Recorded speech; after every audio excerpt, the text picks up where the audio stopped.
ડેડિયાપાડાના ધારાસભ્ય ચૈતર વસાવા સામે બીજી વાર આક્ષેપ લાગ્યો છે કે તેમણે પોતાના સાથી મિત્રો સાથે એક હોટેલ સંચાલન કરતો અને તેમનો પાયાના કાર્યકર આદિવાસી યુવાનને બેરહમીપૂર્વક માર માર્યો, કારણ કે ચૂંટણી ટાણે હોટેલમાં જમવાનું થયેલું બિલ બાકી હોય આ બિલની માંગણી કરી હતી। આ અંગે ફરી એકવાર ધારાસભ્ય ચૈતર વસાવા વિરુદ્ધ થયો વધુ એક રાયોટિંગનો ગુનો ડેડિયાપાડા પોલીસ સ્ટેશનમાં નોંધાયો છે।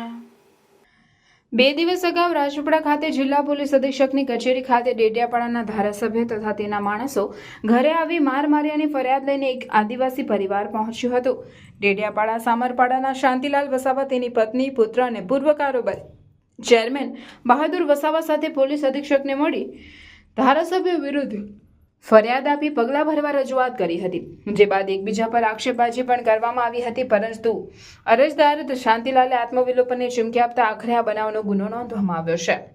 અગાઉ વનકર્મીને માર મારવાના ગુનામાં શરતી જામીન પર ચૈતર વસાવા છૂટ્યા છે, ત્યારે ગતરોજ વધુ એક ડેડિયાપાડાના ધારાસભ્ય સહિત 7 લોકો અને બીજા અન્ય લોકો પર હોટલના મેનેજરે મારવાનો ગુનો નોંધ્યો છે। હાલ ધારાસભ્ય ચૈતર વસાવા ફરી કાયદાના ગુનામાં સપડાયા છે।